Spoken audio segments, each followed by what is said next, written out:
Hello. Did you know that only 3% of adults have clear, written, measurable, time-bounded goals and plans to achieve them?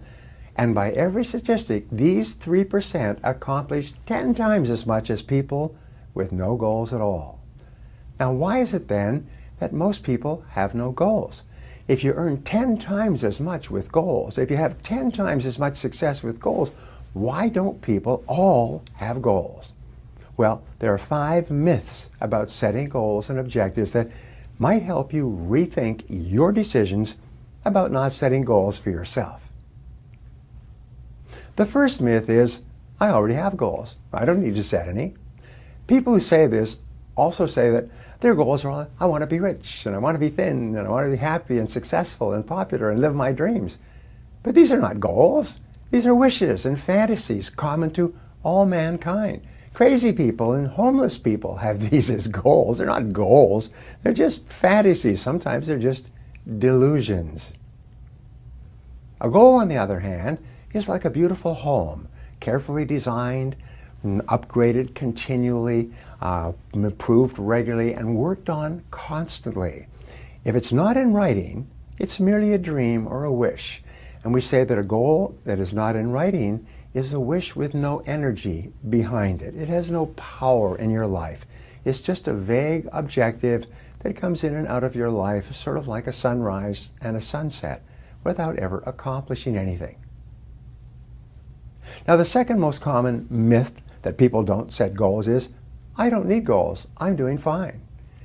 Living your life without goals and objectives is like setting off across an unknown country with no road signs and no road map.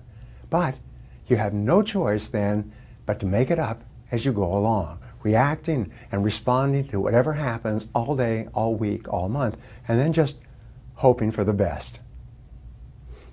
If you were doing well today without written goals and plans, wow, it means you could probably be doing many times better in the future if you had clear targets to aim at and the ability to measure your progress as you go along. It's vital to have goals in every part of your life.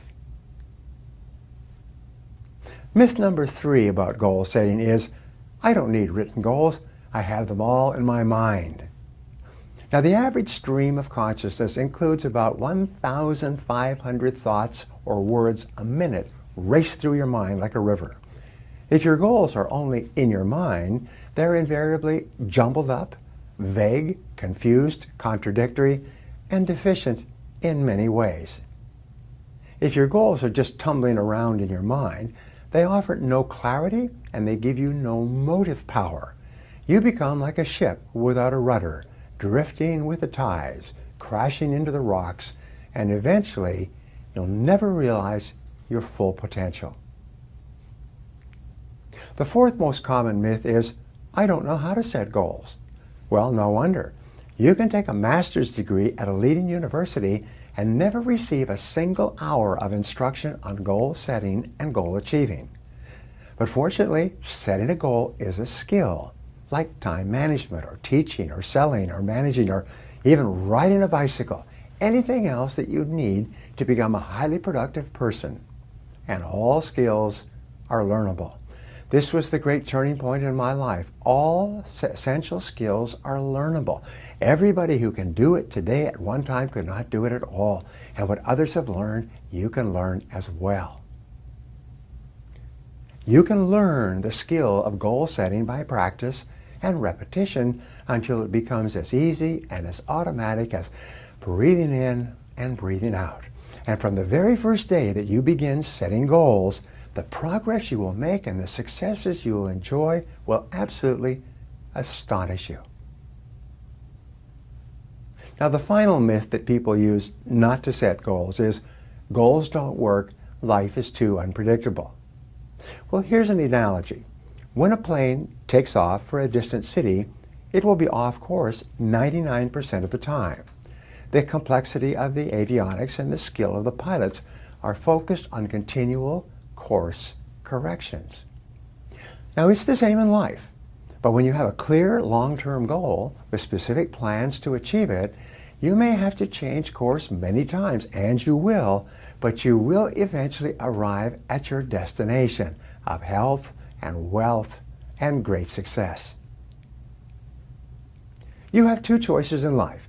You can either work on your own goals, or you can work for someone else and work on achieving their goals. When you learn how to set goals for yourself, you take complete control of your life and jump to the front of the line in your potential for great achievement. I don't care. I don't care what my score is. Let's do it. And finally I was getting frustrated. He's going things like, ain't it a bitch? This is golf. And I'm going, bull. I said, you're a terrible instructor. I said, because I should at least be consistent at whatever shitty level I can achieve. I said, I know I'm not Tiger Woods, but I should be able to be consistent, and you're just telling me it's difficult. Telling me it's difficult is not helping. Tell me what to do. He said, well, actually, you're only a little bit off. I said, could have fooled me. He said, no, you're about a millimeter or two off. I said, you're joking. He said, no, watch this. He said, I didn't teach you this yet. He said, when you approach the ball like this, he said, if you change the angle that you're attacking this just 1 or 2 millimeters, in the very beginning, do you see how that changes the arc? This one, instead of being on the green by 1 millimeter, now you're in the water. 1 millimeter over here, you're in the sand. And he said, and also you're hitting the ground by 1 millimeter sometimes. You're not stroking it, just 1 millimeter. I thought, what a great belief system that when all hell's breaking loose and nothing's working, that you're only 1 millimeter off. Because most people think it's impossible, so they give up. Isn't that true? And in real life, it's true. So 2 days later, I'm going to see one of my clients. I do a lot of coaching, and I have a man who's the top plastic surgeon in the world. He's going through some tough times in aspects of his life. But this is a guy that gets paid by Sultan of Brunei $1 million to fly over and do 3 people's faces. He is the #1 plastic surgeon in the world. He can make anyone who's ugly look spectacularly beautiful. He showed me pictures of a woman who's 84 years old. He made her look 40 and gorgeous, no exaggeration. But you know what? I'm waiting for him in his office, and he's still in surgery. So he's got a new book he's creating to teach other surgeons around the world. And I'm going through, and it's got pictures of, you know, the top 100 supposedly most beautiful women in the world's faces. And then men. I wasn't paying attention to that one. I just kept turning the pages, right? But I noticed something. He's got all these measurements. And he has mathematically calculated what it takes to make someone look gorgeous, man or woman. And it's a few millimeters. Interesting. For example, on a woman, the distance between the top part of your lip and your nose, this little distance, the measurement of that, if you're beautiful, gorgeous, is the same size as your eye. If it's 1 millimeter more, you have an average face. If it's 2 millimeters more, you are butt ugly. Okay. The difference between butt ugly and gorgeous is 2 millimeters. He's got about a dozen of these little 1 or 2 millimeter changes he makes, and it's a different person. It is unbelievable.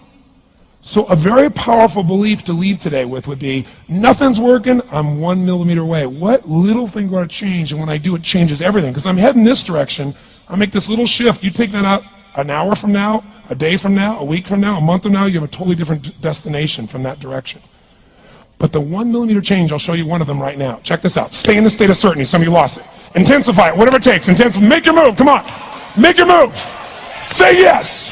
Say yes. Say yes. Say yes. Now feel that in your body. Don't let go of it. Now watch. Here's the difference between being certain and being uncertain. Did you see that? Certain, uncertain. See if you can find that little spot between the two, where you drop just a little bit of your chest, and you feel it drop, and come back up, and drop it. How many can feel that difference between where you really feel it, now intensify it, and where you dropped it? Is it a tiny difference, yes or no? Yes or no? Now, could you condition yourself to feel great in this state? Yes or no? So what I want you to do is give yourself that opportunity. So the way we're going to do is very simple. We're going to go into peak state. And then we're going to train ourselves, because guess what? If you're in this state of certainty, and all hell's breaking loose in your life, people can't figure out to go, move, I'll handle it. People go, he's so lucky, he's so confident. No, here's what I've created for my life, and anyone I know has succeeded. I'm a 17-year-old kid from Azusa, California, with no real education other than self-education, with no background, with parents that did their best, all of them, with no money, but I did one thing. I love people, and I had an enormous demand I made upon myself, and I sculpted my mind and my emotions to get me to do whatever it would take to achieve and to contribute. But to do that, I did it by using my body and changing my focus. I did it by putting myself in a peak physiology and using what I call incantations. Can you train yourself to believe something? Yes or no? Absolutely. How many of you ever made the fatal mistake of going to Disneyland or Disney World, and while you're there made the fatal mistake of going to a ride called It's a Small World After All? What happens for about a week after you're out of that damn place? You're still singing this thing in your head in 24 languages, right? Well, let me tell you something. How many of you have things when you want to go achieve them and this part of your voice goes, oh, it's not going to happen, or forget it? How many got a voice that sometimes interrupts that good pattern? Say I. And what you want to do is train a new one. So starting when I was 17, I started doing incantations, not affirmations. Affirmation, you go, I'm happy, I'm happy, I'm happy, I'm happy, I'm happy. What's the problem? You haven't changed your what? Your what? Physiology. If you don't change your physiology, you won't get anything. So in incantations, not only you speak it, but you embody what you're saying with all the intensity you can. And you do it with enough repetitions that it sticks in your head. Like It's a Small World, now the conversation in your head is always the same and it gives you what you want. So you use your body and your voice. So 17 years ago, I started doing things. I was working for Jim Rohn, this speaker, and I was 17 years old. I had long hair, minestrone soup, acne on my face. And I was trying to call on Bear Stearns type of people and convince them why they should go to this man's seminar and be more successful. I was driving a 1968 Volkswagen that I had earned at $40 a week as a janitor. The only way I did it was park far from the building and then go in, and I love people and I believe, but I put myself in state and I was able to influence people that were far more successful than I was at the time. I would do something that I still do backstage and have done for 23 years because I don't hope I'm going to be in a good state, I demand it. So I do an incantation using my whole body. I'd say, I now command my subconscious mind to direct me in helping as many people as possible in life today to better their lives by giving me the strength, the emotion, the persuasion, the humor, the brevity, whatever it takes to show these people and get these people to change their lives now. And I would do that literally driving in my Volkswagen to a meeting in LA on the freeway for 40 minutes. People are looking at me, I'm screaming at the top of my lungs. They're going, I know he's a serial killer, I know he is.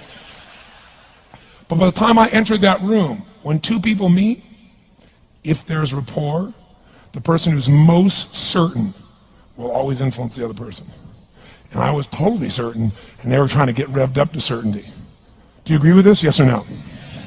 I do another one because I was poor. I changed my mindset. I kept doing things, but I never got beyond it.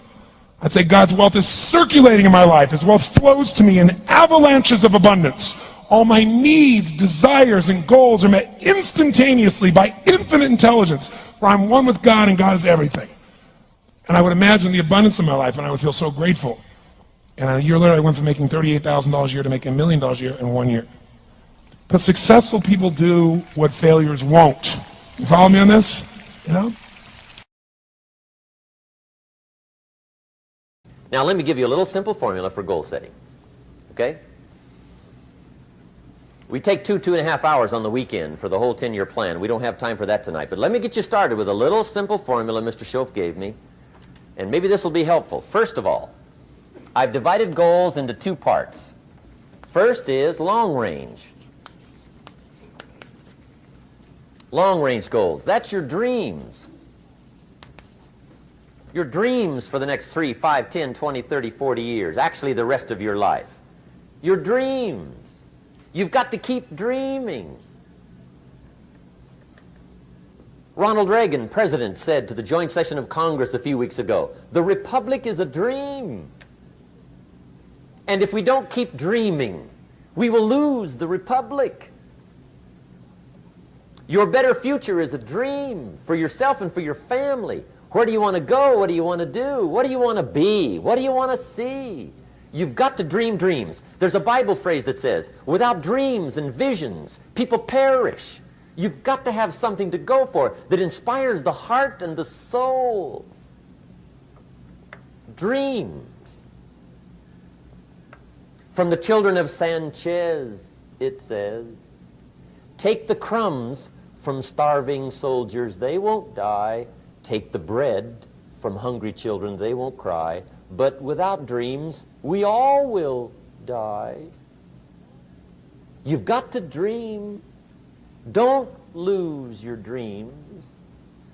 for yourself, for your future, for your family, the dreams of love and enterprise and travel and doing things, becoming something unique on your journey here. Don't lose your dreams. Do some dreaming.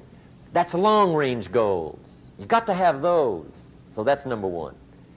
Here's the second part of goals, short-range. Short-range goals. That's your goals for tomorrow, this week, this month, this year, the immediate future. We call these confidence builders. Because if you set up something short-range, go for it, get it, latch onto it, work hard, accomplish it. That starts building your strong feelings to go for your dreams. Now, I've divided goals into 3 categories. Here they are. Number 1 is economic. That's your goals for money, income, business, profits, production. Economics. Make sure you've got your economics well planned. Economics plays a major role in everybody's life. Economics is major, which means it ought to be meticulously well planned for tomorrow, this week, this month, this year, long range. What if you asked somebody tomorrow if you could see their meticulously well planned list of economic goals? What would they probably say? They'd say, "You some kind of a nut? You must be weird." Hey, I found out what success is. Success is doing what the failures won't do. Make sure you've got your economics well planned. It'll put you in the top 5%. One of the key little subjects we talk about on the weekend is the 7 fundamentals for wealth and happiness. And that's one of them, well-planned economics. It's a fundamental if you want to do well. Join the top 5%. Anybody in this room can join the top 5%, if you will. Okay. Now here's the second category of goals, things. Make a list of the things you want. And on my list of things, now I put everything. Little things as well as major things. Doesn't matter how small it is, it goes on my list. I used to just put major things, cars, homes. I don't do that anymore. I now load my list with everything. Everything. And the reason is, part of the fun of having a list is checking it off. That's it. Boy, at the end of the day, if you can go, got it, got it, got it, got it, got it, got it, whatever it is, right? You get into the habit. So load up your list, the things you want. Now, when you check off something major, celebrate. That's an important point to make. Celebrate your achievements. Live it up. Have a party when you reach something you've worked for a while. See, we all grow from 2 experiences. One is called the pain of losing. The other one is called the joy of winning. We need both of them. Amplify them as much as you can, which also means make losing painful. If you set up something, fooled around, didn't get it, put it on yourself. On the other side, if you did get it, congratulate yourself. Self-congratulations is a sign of maturity. Seeking congratulations is a sign of immaturity. But hey, winning and losing, see, that's what it's all about. That's the name of the game. Now, some people lead such mediocre lives, at the end of the day, they don't know whether they're winning or losing. They got no clue. Guy's just going through the day with his fingers crossed. There's a better way. Okay, here's the third category of goals, personal development. Put those goals together. Personal development goals. That's your goals to be stronger, more decisive, be a speaker, be a leader, learn a language, all kinds of skills. Okay? The whole weekend seminar was designed to improve all your skills so that you walk away more skillful. And that's what you want, the personal development skills. That's what attracts, that's what brings good things to your life, the person you become more skillful. Now, this is quite a package to work on. Economics, things, personal development. For tomorrow, this week, this month, this year, long range. Okay? That'll get you started. Now, here's the simple formula for setting goals. It goes like this. A, work on your goals. That's step 1. Work on them. And I put the word work there deliberately. Setting goals is plain hard work. I don't want to kid you. We haven't come here tonight to kid each other. It's work. I know it's work. That's why a lot of people just let it slide. It's work. Many people work hard on their job, but they don't work hard on their future. They just let that slide. And the work involved is making plans. I know most people don't. I understand that. But don't let that be you. Guy says, well, yeah, you work where I work, but the time you struggle home, it's late. You've got to eat a bite of supper, watch a little TV, get to bed. You can't sit up half the night. Plan, plan, plan. And the guy's behind. Good worker, hard worker, sincere. But you've got to be better than sincere, working hard. You've got to be better than a good worker. You've got to be a good planner. Somebody once wisely said, the people who fail to plan are planning to fail. Well said. So work on your goals. Here's step 2. Write your goals down. That's so important. I teach my staff around the world, put your goals in your journal. Because one of the major people you want to study is yourself. Say, here's the list of goals I put together 3 weeks ago. Here's the list of goals I put together 2 years ago. Here's some of the changes I made, rearrangement of my priorities. I scratched these off. I put these on. I've gotten these. Study your accomplishments. Study what your desires are. Put them on paper. Write them down. Here's another reason for writing your goals down. It shows you're serious about doing better. And to do better, you got to get serious. You don't have to be grim, but you must be serious. Everybody hopes things will get better. Everybody hopes. Poor people hope. That ought to tell you something. It means the future does not get better by hope. It gets better by plan. I used to have the affliction called passive hope. It's an affliction. It's bad. Probably what's even worse than that is happy hope. Now that is really bad. That's bad. Happy hope. The guy's 50 and he's broke and he's still smiling. See, that's not good. So get serious about your goals. Put them on paper. Write them down. There's all kinds. His goals, her goals, their goals. Business goals, financial independence goals, family goals. I mean, there's so many things to work on this that if you don't get busy and work on it, sure enough, the time will pass. And sure enough, 5 years from now, you'll wind up where you don't want to be, wearing what you don't want to wear, driving what you don't want to drive, being what you don't want to be. Now's the time to fix it. Now, here's the third step to your goals. Check the size of your goals and the kinds of goals. How big they are, what kind they are, affects you. And here's one of the important phrases of the evening. Your goals are affecting you, whatever they are. Your goals affect your handshake. Your goals affect your attitude, personality. Your goals affect the way you walk, the way you talk, the way you dress. All day long, we're being affected by our goals. Now, some people have goals, but they have such lousy goals. The effect is bad. I asked a guy one time, what are your goals for this month? The guy said, look, if I could just scrape up enough money to pay these lousy bills. That was his goal. I'm not saying it isn't a goal. It's a goal, but it's such a lousy goal, the effect is bad. You don't jump out of bed on Monday morning and say, oh boy, another chance to go out and scrape up the money to pay my lousy bills. See, you don't do that.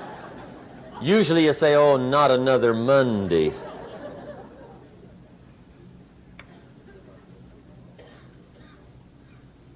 And some people have so given up on life, they have joined the thank God it's Friday club.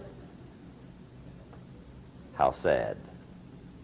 Surely those are the same people, when life is over for them, will say, thank God it's over.